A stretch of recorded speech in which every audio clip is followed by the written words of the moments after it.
The government doesn't want you to know this, but I think it is imperative to share this information with the American people for national security. In 1971, a documentary was filmed about a very famous chocolatier, a very famous candy maker.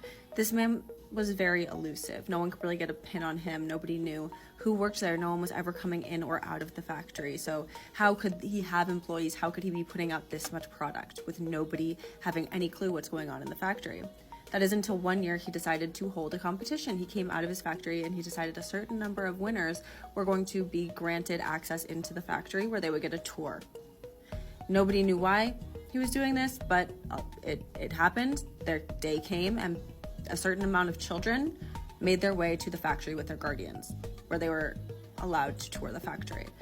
Once inside, they were able to finally see who was working at this factory. This man was importing immigrants, importing workers from an unknown country, a country that no one seems to have heard of before, but he brought them over, I'm assuming undocumented. This is where we get to the part that the government does not want you to know. These men came from a country called Loompa-land. I've never heard of it. You probably have never heard of it, but this is what they look like in Loompa-land. And we're not here to be racist. We are not here to be colorist.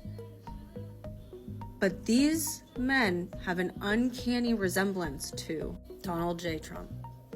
Donald J. Trump is a descendant of these Loompas, these Oompa Loompas, as they call them, that Wonka had working at his factory.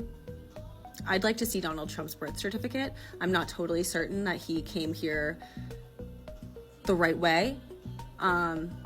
I'd like to see proof. I'd like to see proof that he is a documented American citizen and that he was born here,